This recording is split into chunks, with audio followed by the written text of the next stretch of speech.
Hello student, हम लोगों ने बात किया था कार्बोक्सिलिक एसिड के बारे में। कार्बोक्सिलिक एसिड का इंट्रोडक्शन हम लोगों ने किया था और आईयूपीएसी नेमिंग, कॉमन नेमिंग, ये सारी चीजें हम लोगों ने पढ़ ली थी। तो आज के इस लेक्चर में हम लोग बात करेंगे methods of preparation of carboxylic acid. Methods of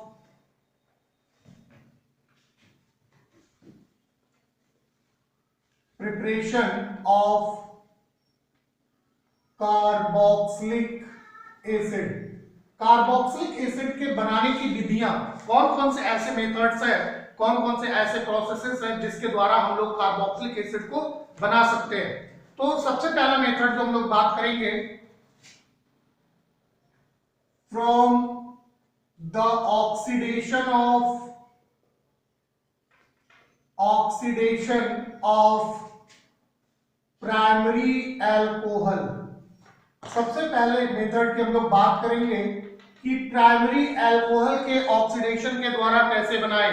carboxylic acid को हम लोग प्राइमरी अल्कोहल के ऑक्सीडेशन के द्वारा बना सकते हैं और ये ऑक्सीडेशन जो होगा वो ऑक्सीडाइजिंग एजेंट की प्रेजेंस में होता है। ऑक्सीडाइजिंग एजेंट एक्टिव होगा किसमें, एक बेसिक मीडियम में एक्टिव होता है। तो हम लोग सबसे पहले यही जानेंगे कि प्राइमरी अल्कोहल से कैसे कार्बोक्सिलिक एसिड को बनाएं। तो आइए देखते, मान लीजिए कि हमने लिया एक प्राइमरी अल्कोहल RCH2OH और यहां पे हमने जो ऑक्सीडाइजिंग एजेंट लिया alkaline potassium permanganate.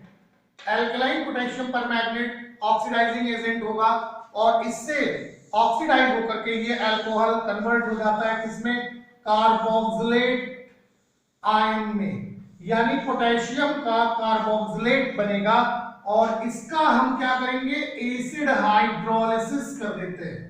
Acid hydrolysis करने पर ये हमको मिल जाएगा carboxylic acid. Carboxylic acid, carboxylic acid प्राप्त कर लेंगे हम लोग प्राइमरी अल्कोहल से। ये प्राइमरी यानी 1 डिग्री अल्कोहल है। 1 डिग्री अल्कोहल से अल्कलाइन पोटेशियम परमैंगनेट की प्रेजेंस में हम लोग कार्बोक्सिलिक एसिड बना सकते हैं। तो अगर इसकी जगह पे हम लोग एथेनॉल ले लें, CH3CH2OH in the presence of alkaline potassium permanganate, बनेगा क्या, CH3COOK पोटेशियम एसीटेट, और इसी का हम एसिड हाइड्रोलिसिस करेंगे तो ये बन जाएगा CH3COOH, यानी एथेनोइक एसिड। एथेनोइक एसिड का फॉर्मेशन हो जाता है। ऐसे कोई भी 1 डिग्री अल्कोहल कोई भी ले लें, मान लो हमने लिया प्रोपेनॉल CH3CH2CH2OH प्रोपेनॉल, और इसका अल्कलाइन पोटेशियम परमैंगनेट की प्रेजेंस में अगर हमने ऑक्सीडेशन करवाया तो ये CH3CH2COOK बन जाएगा और इसी का अगर एसिड हाइड्रोलिसिस करें तो ये CH3CH2 और COOH यानी प्रोपेनोइक एसिड बन जाता है। प्रोपेनोइक एसिड बन जाएगा। तो कुल मिलाके सीधी सी बात यह है कि कोई भी प्राइमरी अल्कोहल जो होगा वो किसी भी ऑक्सीडाइजिंग, एक सुटेबल ऑक्सीडाइजिंग एजेंट की प्रेजेंस में कार्बोक्सिलिक एसिड बनाता है ऑक्सीडाइज करके। ऑक्सीडाइज होकर के क्या बनाएगा, कार्बोक्सिलिक एसिड। अगर हम कोई एरोमेटिक अल्कोहल ले, जैसे अगर हमने ले लिया क्या, फिनॉल ले लिया, सॉरी फिनॉल नहीं, कोई भी एरोमेटिक प्राइमरी अल्कोहल ले, एरोमेटिक प्राइमरी अल्कोहल लेते हैं और इसका ऑक्सीडेशन अगर हम कराएं एल्कलाइन पोटेशियम परमैंगनेट की प्रेजेंस में, एल्कलाइन पोटेशियम परमैंगनेट की प्रेजेंस में, तो इससे क्या बनेगा, सबसे पहले इससे बनेगा पोटेशियम बेंजोएट और इसी का एसिड हाइड्रोलिसिस अगर करा दें तो ये बेंजोइक एसिड बन जाता है। ये बेंजोइक एसिड बन जाएगा। बेंजोइक एसिड क्या बन जाएगा, बेंजोइक एसिड बन जाता है। और ये क्या था, बेंजिल अल्कोहल।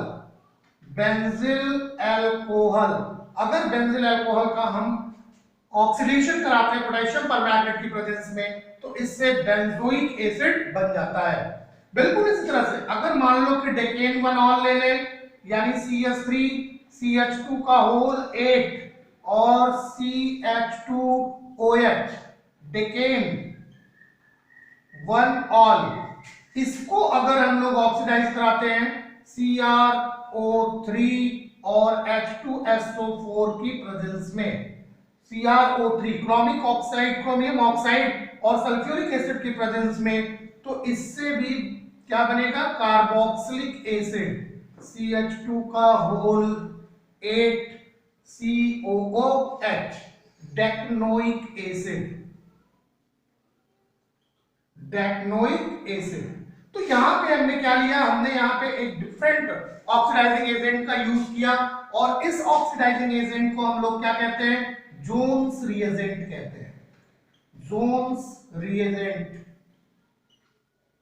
इसको जोन्स रिएजेंट कहते हैं, और ये ऑक्सीडेशन कराता है लार्ज नंबर ऑफ कार्बन वाले अल्कोहल का, किसमें, कार्बोक्सिलिक एसिड में। तो ये था ऑक्सीडेशन के द्वारा पहला जो रिएक्शन थी कि जिसमें हम लोग प्राइमरी अल्कोहल के ऑक्सीडेशन से कार्बोक्सिलिक एसिड प्राप्त करते हैं। तो अभी हम लोग दूसरी रिएक्शंस, दूसरे मेथड्स को पढ़ेंगे जिसमें हम लोग एल्डिहाइड्स का ऑक्सीडेशन कराते हैं और एल्डिहाइड का ऑक्सीडेशन करा के कार्बोक्सिलिक एसिड बनाते हैं। तो फटाफट नोट करिए इसको, फिर हम लोग देखते हैं दूसरी रिएक्शन। तो आइए देखते हैं दूसरी रिएक्शन।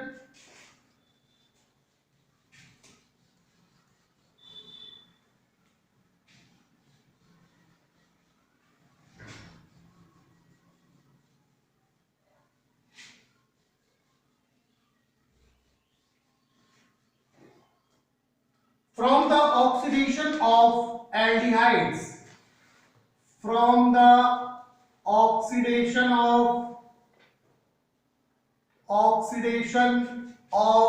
aldehydes, एल्डिहाइड्स के ऑक्सीडेशन के द्वारा, अगर हम एल्डिहाइड्स का ऑक्सीडेशन करते हैं तो इससे भी हमें कार्बोक्सिलिक एसिड मिलता है। तो एल्डिहाइड के ऑक्सीडेशन के द्वारा कार्बोक्सिलिक एसिड कैसे बना सकते हैं, किसी न किसी ऑक्सीडाइजिंग एजेंट की प्रेजेंस में कोई भी सुटेबल ऑक्सीडाइजिंग एजेंट का यूज करेंगे हम लोग, और एल्डिहाइड्स को ऑक्सीडाइज कर देगा वो किसमें, कार्बोक्सिलिक एसिड में। जैसे अगर हमने लिया RCHO और यहां पे हम ऑक्सीडेशन कराते हैं किससे, टॉलन रिएजेंट से। हम लोगों ने बात किया था एल्डिहाइड्स में टॉलन रिएजेंट के बारे में, अमोनिकल सिल्वर नाइट्रेट, जिसको टॉलन रिएजेंट कहते हैं। तो ये टॉलन रिएजेंट जो होता है वो इस एल्डिहाइड को कन्वर्ट कर देगा किसमें, कार्बोक्सिलिक एसिड में, कार्बोक्सिलिक एसिड में ये कन्वर्ट हो जाता है। तो हम एल्डिहाइड ले सकते हैं, जैसे मान लो हमने लिया एसिटाल्डिहाइड या इथेनॉल जिसको कहते हैं, और इसको टॉलन रिएजेंट से ऑक्सीडाइज कराया, टॉलन रिएजेंट से ऑक्सीडाइज कराया इसको, और ये ऑक्सीडाइज हो गया किसमें, एथेनोइक एसिड में, ये हो गया CH3COOH, एथेनोइक एसिड में ये ऑक्सीडाइज हो जाता है। तो एल्डिहाइड जो है वो किसमें ऑक्सीडाइज हो जाता है, कार्बोक्सिलिक एसिड में ऑक्सीडाइज हो जाता है। अगला मेथड हम लोग बात करेंगे कि from the hydrolysis of nitriles, from the hydrolysis of nitriles के हाइड्रोलिसिस के द्वारा भी हम लोग कार्बोक्सिलिक एसिड का फॉर्मेशन करते हैं। अगर नाइट्रेल्स मतलब कोई भी एल्कोहल साइनाइड हो, इस एल्कोहल साइनाइड का हम लोग एसिड हाइड्रोलिसिस करते हैं, या इसका हम लोग बेसिक हाइड्रोलिसिस भी कर सकते हैं। तो एसिडिक या बेसिक हाइड्रोलिसिस के द्वारा ये कार्बोक्सिलिक एसिड में कन्वर्ट हो जाता है। तो कोई भी नाइट्रेल ले लेंगे, जैसे मान लो हमने लिया एक एल्किल साइनाइड या एल्किल नाइट्रेल लिया, अब इसका हमें हाइड्रोलिसिस करना है H2O, किसकी प्रेजेंस में, H आयन की प्रेजेंस में या OH आयन की प्रेजेंस में। तो यहां पे हम इसको थोड़ा सा गर्म करेंगे और ये बनेगा क्या, ये एमाइड बनता है RCONH2। यानी साइनाइड से क्या मिल गया हमको, एमाइड, और इस एमाइड का एक बार फिर से हम हाइड्रोलिसिस करेंगे H आयन या OH आयन की प्रेजेंस में, इसको हम क्या करते हैं, गर्म करते हैं, तो ये बन जाता है RCOOH, RCOOH। या फिर हम इसको ऐसे सीधे लिख सकते हैं RCN plus 2H2O simply H ion, या फिर क्या OH आयन, बनेगा क्या RCOOH बनेगा, और निकलेगा क्या NH3, अमोनिया निकलेगा। तो ये कार्बोक्सिलिक एसिड बन जाता है।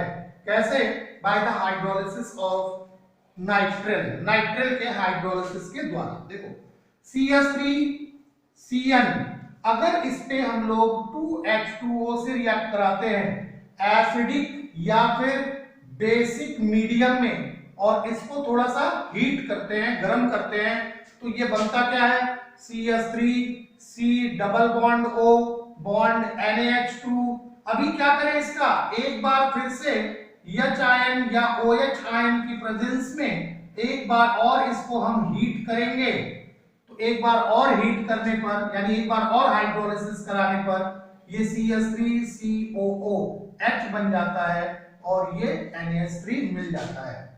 तो नाइट्रिल के एसिड हाइड्रोलिसिस के द्वारा भी हम प्राप्त कर सकते हैं कार्बोक्सिलिक एसिड। अब इस काम के लिए जो हमें एल्काइल साइनाइड की जरूरत होती है, ये जो नाइट्रिल की जरूरत होती है, इसको हम लोग पहले भी पढ़ चुके हैं कैसे बना सकते हैं। किसी भी अल्कोहल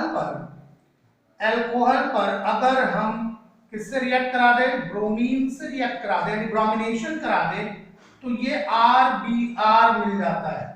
या फिर हम यहाँ पे PbR2 से रिएक्ट करा दें, lead bromide, PbR2 lead bromide से रिएक्ट करा दें, फास्फोरस ब्रोमाइड से रिएक्ट करा सकते हैं, किसी से भी रिएक्ट करा सकते हैं, तो RBr बन जाएगा। और जैसे ही RBr बनता है, यहाँ पे अल्कोहलिक पोटेशियम साइनाइड से रिएक्ट कराते हैं, तो ये RCN बन जाएगा और KBr निकल जाएगा। तो जो अल्काइल साइनाइड की हमें आवश्यकता होती है, वो अल्काइल साइनाइड इस तरह से बनाया जा सकता है। इस मेथड के द्वारा अल्काइल साइनाइड बना लेते हैं। बिल्कुल ऐसे ही अगर एरोमेटिक कंपाउंड हो तो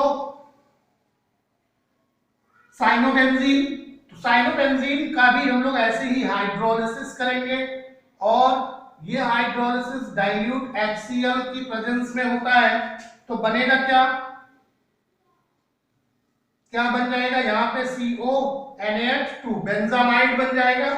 और जब ये बेंजामाइड का हम फर्दर हाइड्रोलिसिस करेंगे H आयन की प्रेजेंस में, तो ये बेंजोइक एसिड बन जाता है, ये COOH, और इसके साथ NH3 मिल जाता है। तो इस तरह से हम लोग एरोमेटिक कार्बोक्सिलिक एसिड या बेंजोइक एसिड भी प्राप्त कर सकते हैं। कैसे, साइनोबेंजीन से, साइनोबेंजीन से बेंजोइक एसिड बनाया जा सकता है बाय द हाइड्रोलिसिस। तो फटाफट इसको नोट करिए, फिर हम लोग अगला मेथड देखते हैं जिसके द्वारा हम लोग कार्बोक्सिलिक एसिड का फॉर्मेशन कर सकते हैं।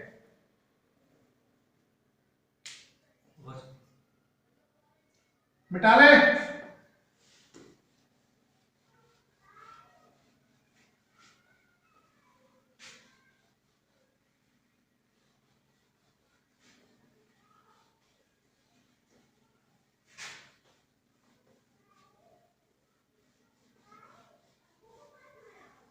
अगला मेथड जिसके द्वारा हम लोग कार्बोक्सिलिक एसिड बना सकते हैं वो है from Grignard reagent, from Grignard reagent.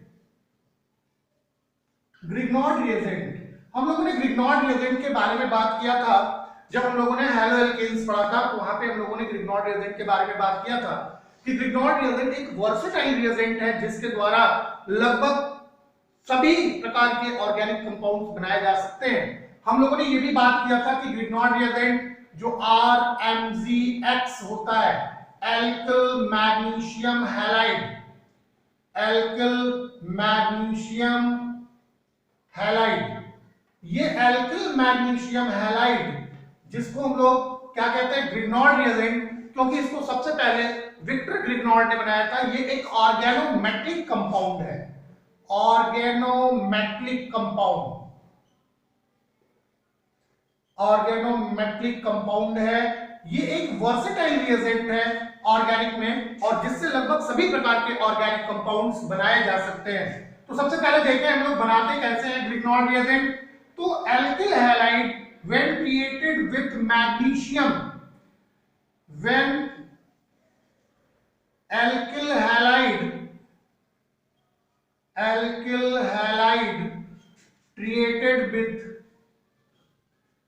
created with magnesium in the presence of dry ether, Grignard reagent is formed। इसी से ग्रिग्नॉर्ड रिएजेंट बनता है। कैसे?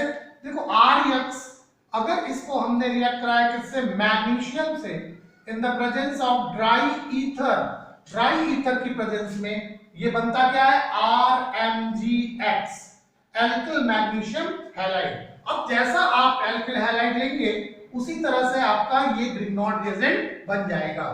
तो इसी ग्रिग्नॉर्ड रिएजेंट पर अगर हम कार्बन डाइऑक्साइड से रिएक्ट कराएं, ग्रिग्नॉर्ड रिएजेंट को हम कार्बन डाइऑक्साइड से अगर रिएक्ट कराएं तो एक इंटरमीडिएट कंपाउंड बनता है, जिसका फर्दर एसिडिक हाइड्रोलिसिस करने पर हमें क्या मिल जाता है, कार्बोक्सिलिक एसिड मिल जाता है।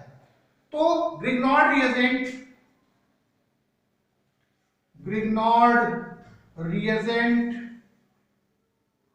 क्रिएटेड विथ कार्बन डाइऑक्साइड, किससे रिएक्ट कराना है, कार्बन डाइऑक्साइड से, in the presence of dry ether की प्रेजेंस में, and an addition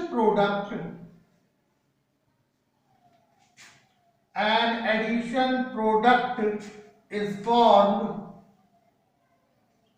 which on further acidic hydrolysis gives carboxylic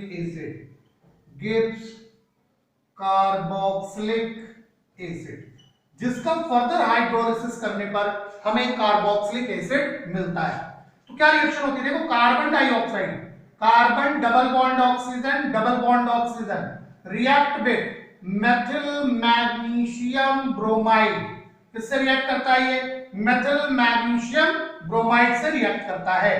तो ध्यान देने की बात ये होगी कि जो ये मैग्नीशियम है ये मेटल है, तो ये स्लाइटली पॉजिटिव होगा, तो ये एल्किल ग्रुप कैसा हो गया, नेगेटिव। इसका ये बॉन्ड इसके लिए ब्रेक करेगा, और जब ये बॉन्ड इसके लिए ब्रेक करेगा तो ऑक्सीजन कैसा होगा, नेगेटिव, और कार्बन कैसा हो जाएगा, पॉजिटिव। तो ये इस कार्बन पे अटैक करेगा, जबकि ये इस ऑक्सीजन पर अटैक करेगा, और इससे जो एडिशन प्रोडक्ट बनता है वो क्या बनता है, C double bond O bond CH3 single bond OMgBr बन गया। अब इसी का हम हाइड्रोलिसिस करते हैं, एसिडिक हाइड्रोलिसिस, H आयन की प्रेजेंस में H2O। अगर हम इसका एसिडिक हाइड्रोलिसिस करते हैं तो एसिड का जो पार्ट होगा वो इसके साथ चला जाएगा, एसिड का जो पार्ट होगा वो इसके साथ चला जाएगा, और ये बना क्या लेगा, CH3 double bond O bond OH plus MgOH देखो, क्योंकि वाटर जो होगा यहाँ पे ये H ion plus OH ion के रूप में टूटेगा, तो ये H आयन क्योंकि ऑक्सीजन के पास एक्सेस इलेक्ट्रॉन है, तो ये H आयन इसके साथ अटैच होगा, और बचा क्या, OH, तो ये MgBr जो निकलेगा वो इस OH के साथ अटैच हो जाएगा और MgOH बना लेगा, और इस तरह से इसको देखें तो ये एथेनोइक एसिड बन गया, एथेनोइक एसिड बन जाएगा। तो किस तरह की एसिड बनेगी ये डिपेंड करेगा कि हमने कौन सा ग्रिग्नॉर्ड रिएजेंट लिया है। जिस तरह का ग्रिग्नॉर्ड रिएजेंट हम लेंगे उसी तरह की एसिड बनती है। जैसे अगर मान लो यहाँ पे हम एथिल मैग्नीशियम ब्रोमाइड ले लें तो देखो C double bond O plus CH3 CH2 MgBr, ये हमने लिया एथिल मैग्नीशियम ब्रोमाइड। अभी रिएक्शन इसी तरह से होनी है, कुछ भी चेंज नहीं होना है।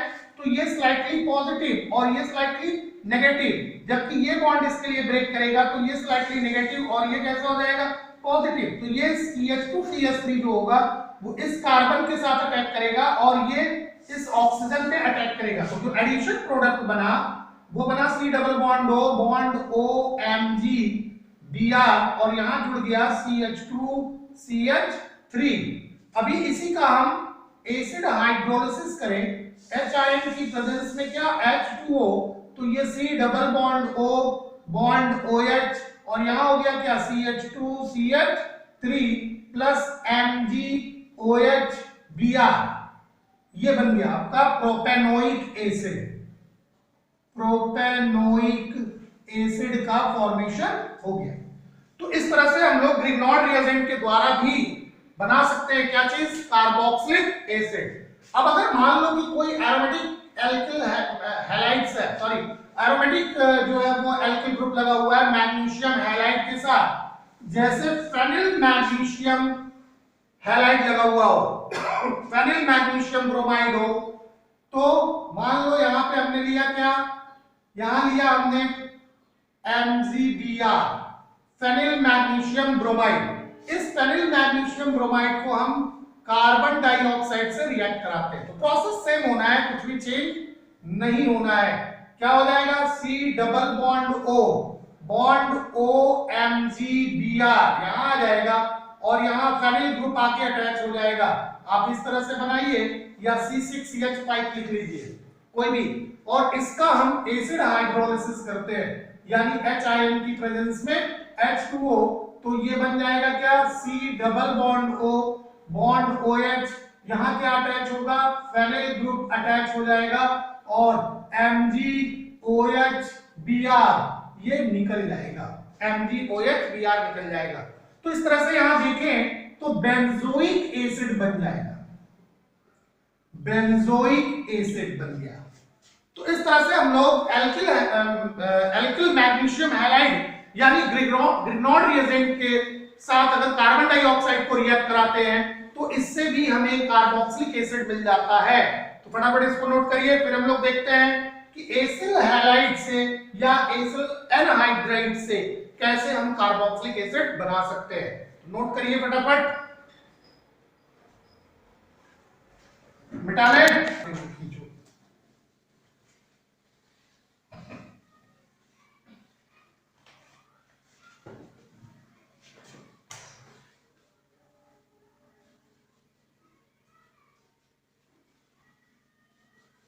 अगला मेथड हम लोग देखते हैं, from acyl halide and anhydride, from acyl halide and anhydride, from acyl halide and anhydride. Acyl halide और एनहाइड्राइड से हम कार्बोक्सिलिक एसिड कैसे बना सकते हैं। एसिल हैलाइड क्या होता है, देखो एसिल हैलाइड, ये भी ध्यान देना एक कार्बोनिल कंपाउंड्स का डेरिवेटिव है, इसके अंदर भी कार्बोनिल ग्रुप पाया जाता है यानी कार्बोनिल कार्बन पाया जाता है। तो यहां पे X लगा दे तो एसिल हैलाइड हो जाएगा। और जो एसिल एनहाइड्राइड है, एसिल एनहाइड्राइड ये भी कार्बोनिल कंपाउंड का डेरिवेटिव है, ये होता है RCO बॉन्ड O, या आप इसी को लिख सकते हो RC डबल बॉन्ड O और RC डबल बॉन्ड O, इस तरह से ये एसिल एनहाइड्राइड है। तो इन दोनों के द्वारा हम कैसे कार्बोक्सिलिक एसिड बना सकते हैं। तो सिंपल सा कुछ करना नहीं इसमें, केवल इनका हाइड्रोलिसिस कर देना है।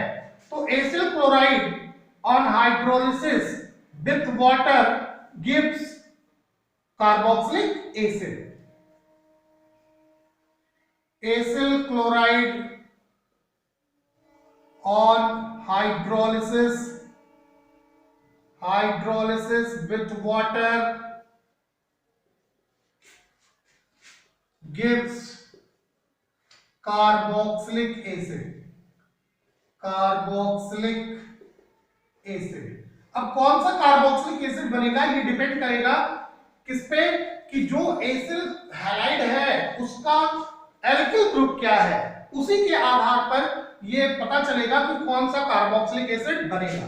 जैसे मान लो हमने लिया RCOCl और इसका हाइड्रोलिसिस कर दिया, यानी वाटर से इसको रिएक्ट कराया, तो ये बनता क्या है RCOOH प्लस HCl, ये कार्बोक्सिलिक एसिड बन जाता है। कार्बोक्सिलिक एसिड बन जाता है, कार्बोक्सिलिक एसिड। ऐसे ही अगर RCOCl इसका हमने बेसिक मीडियम में H2O OH आयन की प्रेजेंस में अगर इसको हमने रिएक्ट कराया तो ये RCOO माइनस, और फिर इसको एसिड से रिएक्ट कराया तो RCOOH बन जाएगा। ये दोनों कंडीशंस आती है, चाहे ऐसे करें चाहे ऐसे। तो जैसे मान लो हमने लिया एथेनॉइल क्लोराइड CH3COCl, एथेनॉइल क्लोराइड, और इस एथेनॉइल क्लोराइड का हमने हाइड्रोलिसिस कराया, डायरेक्टली वाटर से रिएक्ट कराया, तो ये बन जाएगा CH3COOH plus HCl। CH3COOH plus HCl। देखने की बात क्या है, देखो ये रिएक्शन कैसे होती है, CH3 C double bond O bond Cl, ये रिएक्शन होगी, और यहां पे रिएक्ट करेगा H आयन प्लस क्या OH आयन। ध्यान देना, क्लोरीन इज मोर इलेक्ट्रोनेगेटिव, तो ये बॉन्ड इसके लिए ब्रेक करेगा।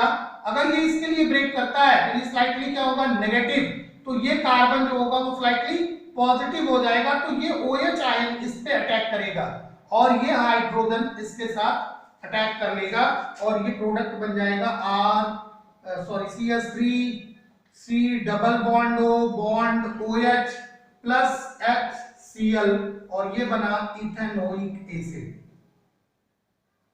एथेनोइक एसिड का फॉर्मेशन हो जाता है। तो इस तरह से एसिड क्लोराइड से हम कार्बोक्सिलिक एसिड बना सकते हैं। दूसरा अगर हम लोग देखें कि कैसे हम लोग एसिटिक एनहाइड्राइड यानी एसिल एनहाइड्राइड से कैसे कार्बोक्सिलिक एसिड बनाएं, तो सिंपल सा बात है, देखो CH3 CO का होल ट्वाइस O, इसको आप इस तरह से लिख सकते हैं, और इसका भी कुछ और नहीं करना है, केवल हाइड्रोलिसिस कराना है, यानी रिएक्ट कराना है, किससे, वाटर से रिएक्ट कराना है। बनेगा क्या, दो मॉलिक्यूल बन जाएगा CH3COOH, दो मॉलिक्यूल इथेनोइक एसिड बन जाता है, एथेनोइक एसिड, दो मॉलिक्यूल। तो इस तरह से हम लोग एसिटिक एनहाइड्राइड, ये क्या चीज है, एसिटिक एनहाइड्राइड, इसका अगर हम हाइड्रोलिसिस कराते हैं तो इस हाइड्रोलिसिस के द्वारा भी हमें कार्बोक्सिलिक एसिड मिल जाता है। अगला मेथड देखें हम लोग कि by the hydrolysis of esters, by the hydrolysis of esters, hydrolysis of ester. Esters जो होते हैं ये भी कार्बोक्सिलिक ग्रुप के डेरिवेटिव होते हैं। क्या होता है, formula general RC double bond O bond OR dash, ये एस्टर्स है, और ये भी देखो इसके अंदर भी एक कार्बोक्सिलिक कार्बन पाया जाता है, तो ये कार्बोक्सिलिक ग्रुप के डेरिवेटिव हैं। अगर इनका हाइड्रोलिसिस करें, अगर इनका हाइड्रोलिसिस करें तो हमें कार्बोक्सिलिक एसिड मिल जाती है। क्यों, क्योंकि एस्टर्स का जो फॉर्मेशन होता है वो कार्बोक्सिलिक एसिड और अल्कोहल के द्वारा होता है। एसिडिक मीडियम में अगर कार्बोक्सिलिक एसिड और अल्कोहल इन दोनों को आपस में रिएक्ट कराते हैं, देखो RCOOH प्लस R-OH, अगर इनका हम लोग एसिड की प्रेजेंस में H2SO4 की प्रेजेंस में अगर इनको रिएक्ट कराते हैं तो ये RCOO R- मिल जाता है और यहां से निकल जाता है क्या, H2O। इसी को हम एसिडिक डिहाइड्रेशन कहते हैं। एसिडिक डिहाइड्रेशन यानी एसिड की प्रेजेंस में रिमूवल ऑफ वाटर। तो अगर डिहाइड्रेशन कराने पर हमें एस्टर मिलता है तो डेफिनेटली एस्टर का हाइड्रोलिसिस करा दें, दोनों एक दूसरे के जस्ट अपोजिट है।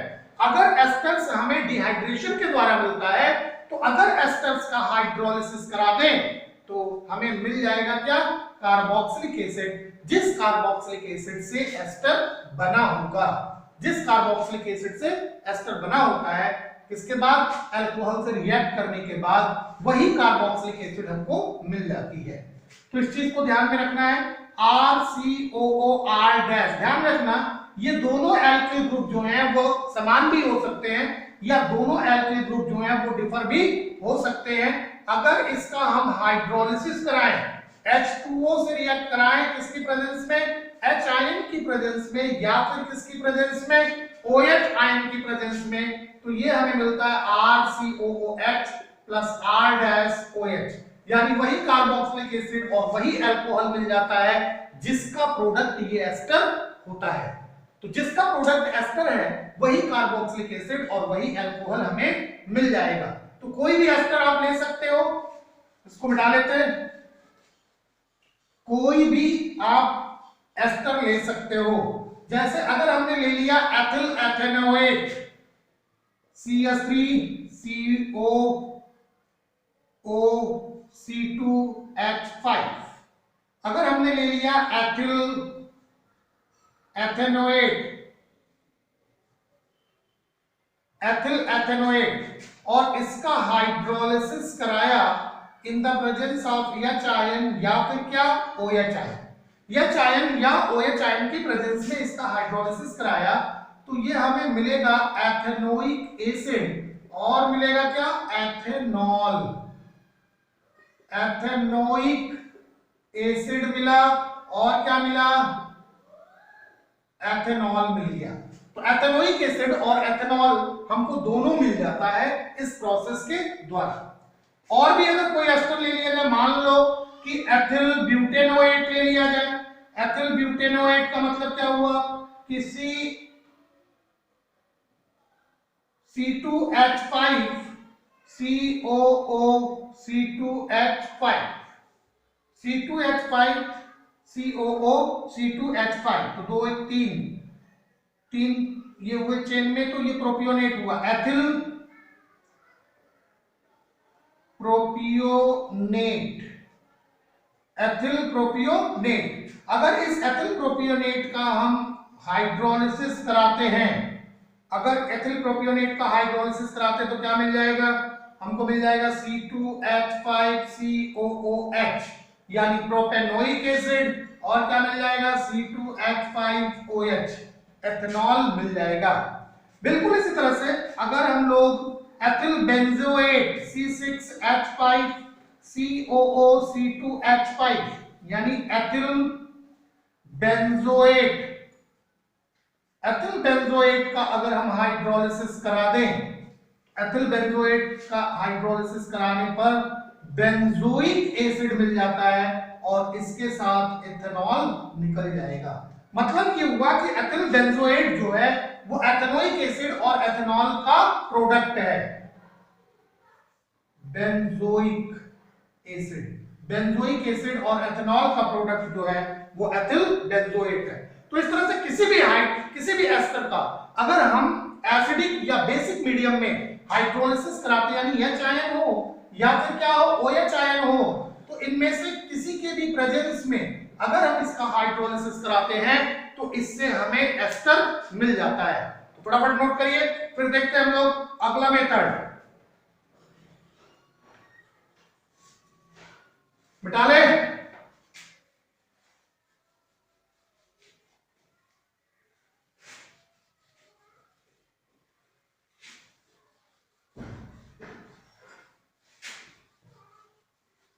अगला मेथड हम लोग देखेंगे कि from trihalogen derivative of hydrocarbon, from trihalogen derivative of hydrocarbon, यानी एक ऐसा हाइड्रोकार्बन लेंगे जो ट्राईहैलोजन डेरिवेटिव हो, यानी जिसके साथ 3 हैलोजन के एटम्स लगे हुए हों। तो फ्रॉम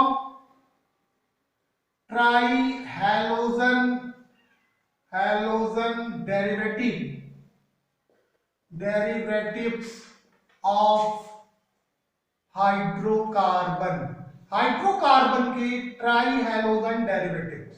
तो अब आप लोग की समझ में आ गया होगा कि जो भी हाइड्रोकार्बन है उनके ट्राईहैलोजन डेरिवेटिव्स की बात हो रही है, यानी उसके साथ 3 हैलोजन एटम्स लगे हुए हो। तो इसमें सबसे सिंपल जो हम लोगों ने पढ़ा था हैलो एल्केन्स में, सब्स्टिट्यूशन रिएक्शंस में अगर हम मीथेन का सब्स्टिट्यूशन रिएक्शंस करते हैं तो उसमें हम लोगों ने पढ़ा था कि अगर Cl से सब्स्टिट्यूशन रिएक्शंस करें तो एक स्टेप में आकर के CH-Cl3 का फॉर्मेशन होता है, यानी क्लोरोफॉर्म का फॉर्मेशन होता है। तो क्लोरोफॉर्म एक ट्राईहैलोजन डेरिवेटिव है, यानी CH-Cl3 करना क्या है, इसको 3 मॉलिक्यूल पोटेशियम हाइड्रोक्साइड से रिएक्ट कराना है। 3 मॉलिक्यूल पोटेशियम हाइड्रोक्साइड से इसको रिएक्ट कराएंगे, निकलेगा क्या, इसमें से 3KCl निकल जाएगा। क्या निकल जाएगा, 3KCl। अब बचा क्या, बचा CHOH का थ्राइस, CHOH का थ्राइस बचा। इस CHOH थ्राइस को हम लोग क्या करेंगे, रीअरेंज करते हैं, क्योंकि ये एक अनस्टेबल कंपाउंड होता है, ये एक अनस्टेबल कंपाउंड होता है और ये अपने आप को रीअरेंज करके स्टेबलाइज हो जाता है। तो HCOOH यानी मैथनोइक एसिड, मैथनोइक एसिड का फॉर्मेशन हो जाता है, मैथनोइक एसिड बन जाता है या फॉर्मिक एसिड बनता है इस मेथड के द्वारा। बिल्कुल इसी तरह से अगर CHCCl3 ले लें, CHCCl3 या CH3CCl3 ले लें, क्या नाम हो जाएगा इसका, 111 ट्राइक्लोरोइथेन, 111 ट्राइक्लोरोइथेन। और इसको हम 3KOH से रिएक्ट कराएं तो फिर प्रोसेस वही है, -3KCl, 3KCl निकला, बना क्या, CH3COH का होल थ्राइस, CH3COH का होल थ्राइस, जो कि एक अनस्टेबल कंपाउंड होगा। ये अनस्टेबल है, ये फिर से रीअरेंज हो जाएगा और ये CH3COOH प्लस H2O में कन्वर्ट हो जाएगा, तो एथेनोइक एसिड का फॉर्मेशन हो जाता है, यानी एसिटिक एसिड बन जाता है, एसिटिक एसिड। तो इस तरह से ट्राईहैलोजन डेरिवेटिव्स के द्वारा भी हम लोग कार्बोक्सिलिक एसिड बना सकते हैं।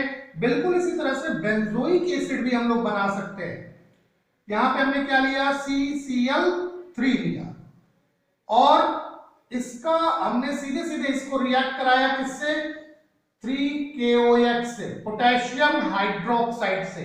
और जब पोटेशियम हाइड्रोक्साइड से रिएक्ट कराया तो -3KCl निकल गया, बचा क्या, COH थ्राइस। और ये अनस्टेबल है, ये अनस्टेबल कंपाउंड है, तो ये फिर से रीअरेंज होकर के बेंजोइक एसिड बना लेता है। यहां पे बेंजोइक एसिड बन जाएगा और इसके साथ वाटर निकल जाएगा, H2O। तो बेंजोइक एसिड का फॉर्मेशन हो जाता है। तो इस तरह से ट्राईहैलोजन डेरिवेटिव के द्वारा हम कार्बोक्सिलिक एसिड बना सकते हैं। अब इसके बाद हम लोग देखेंगे खाली एरोमेटिक एसिड्स कैसे बनाते हैं। तो formation of aromatic acids, aromatic acids कैसे बनाएंगे या एरोमेटिक कार्बोक्सिलिक एसिड कैसे बनाते हैं। तो सिंपली देखेंगे, पहला फ्रॉम टोलुइन, टोलुइन के द्वारा या मेथिल बेंजीन के द्वारा। तो मेथिल बेंजीन या टोलुइन हमने लिया यहाँ पे CH3, कुछ करना नहीं है यहाँ पे, सीधे सीधे इसको पोटेशियम परमैंगनेट से रिएक्ट कराना है, KMnO4। बेसिक मीडियम में थोड़ा सा इसको क्या करना है, गर्म करना है, तो पोटेशियम का बेंजोएट बन जाएगा, COOK। पोटेशियम बेंजोएट बना और इस पोटेशियम बेंजोएट का एसिड हाइड्रोलिसिस कर देना है। जैसे ही हम इसका एसिड हाइड्रोलिसिस करेंगे ये बेंजोइक एसिड बना देता है, बेंजोइक एसिड का फॉर्मेशन हो जाता है। तो इस तरह से हम लोग एरोमेटिक कार्बोक्सिलिक एसिड बना सकते हैं। दूसरा मेथड ये है कि अगर एक लॉन्ग साइड चेन कंपाउंड लिया गया, यहां पे CH2, CH2 और CH3 है, तो सिंपली इसको भी हम लोग पोटेशियम परमैंगनेट से बेसिक मीडियम में रिएक्ट कराएंगे और ये बनाएगा क्या, पोटेशियम बेंजोएट COOK, जिसका फर्दर एसिड हाइड्रोलिसिस करेंगे तो ये हमें मिलाएगा क्या, बेंजोइक एसिड COOH। ये बेंजोइक एसिड बना लेता है, बेंजोइक एसिड मिल जाएगा आपको। तो इस तरह से हम लोग बेंजोइक एसिड बना सकते हैं, जो एरोमेटिक एसिड्स होती हैं उनको भी बना सकते हैं। अब थोड़ा सा देखने की बात ये है कि अगर मान लो जैसे हमने टॉलुइन लिया तो एक जगह पे मेथिल ग्रुप जुड़ा हुआ है, अगर मान लो कि दो जगह पे मेथिल ग्रुप जुड़ा हुआ है तो क्या होगा, अगर दो जगह पे मेथिल ग्रुप जुड़ा हुआ है, मान लो हमारे पास 1,2 डाइमेथिल बेंजीन है इस तरह से, ये यहां पे भी CH3 है और यहां भी क्या है, CH3 है, डाइमेथिल 1,2 डाइमेथिल बेंजीन है। तो इस डाइमेथिल बेंजीन को अगर हमें कार्बोक्सिलिक एसिड में कन्वर्ट करना हो तो प्रोसेस वही है, सिंपली पहले स्टेप में क्या होना है कि हमको यहाँ पे पोटेशियम परमैंगनेट लेना है, इसमें बेसिक मीडियम में, और थोड़ा सा इसको गर्म करेंगे तो ये पोटेशियम का बेंजोएट COOK यहां भी और COOK यहां भी, अब इसी का एसिड हाइड्रोलिसिस कर देना है। जैसे ही एसिड हाइड्रोलिसिस करेंगे ये हमको बेंजीन 1,2 डाइओइक एसिड बना के देगा, बेंजीन 1,2 डाइओइक एसिड, जिसको हम लोग किस नाम से जानते हैं, पैथिलिक एसिड के नाम से जानते हैं, पैथिलिक एसिड के नाम से जानते हैं। तो अगर दो नंबर पे अगर एक मेथिल ग्रुप बेंजीन रिंग के दूसरे नंबर पे जो है दूसरे कार्बन के साथ अगर मेथिल ग्रुप जुड़ा हुआ है तो उसका भी अगर हम पोटेशियम परमैंगनेट के साथ रिएक्ट करते हैं तो दोनों मेथिल ग्रुप जो होंगे वो ऑक्सीडाइज होकर के किसमें कन्वर्ट हो जाएंगे, कार्बोक्सिलिक एसिड में। अगर मान लो कि 1 और 4 पे है तो 1 पे CH3 और 4 पे भी क्या है, CH3। अब अगर इसको हम पोटेशियम परमैंगनेट से रिएक्ट कराते हैं बेसिक मीडियम में तो इन दोनों जगह पे पोटेशियम इंट्रोड्यूस करेगा, यहां हो जाएगा COOK और यहां भी हो जाएगा COOK, इसी का एसिड हाइड्रोलिसिस कराएंगे और ये हमको 1,4 dioic acid benzene 1,4 dioic acid देगा, जिसको हम लोग टेरा पैथिलिक एसिड भी कहते हैं, टेरा पैथिलिक एसिड, टेरा पैथिलिक एसिड भी देगा। तो ये सारे मेथड्स थे जिनके द्वारा हम लोग कार्बोक्सिलिक एसिड बना सकते हैं। आप लोग इन सारी चीजों को नोट करिएगा और इसको प्रिपेयर करिए। फिर हम लोग नेक्स्ट लेक्चर में मिलेंगे कार्बोक्सिलिक एसिड की फिजिकल प्रॉपर्टीज को लेकर के, प्रॉपर्टीज के बारे में बात करेंगे, पहले फिजिकल प्रॉपर्टीज और फिर हम लोग बात करेंगे इनकी केमिकल प्रॉपर्टीज के बारे में कि किस तरह की केमिकल रिएक्शंस ये देते हैं। तो फिर हम लोग मिलते हैं फिर नेक्स्ट लेक्चर में, केमिकल प्रॉपर्टीज और physical properties of carboxylic acid.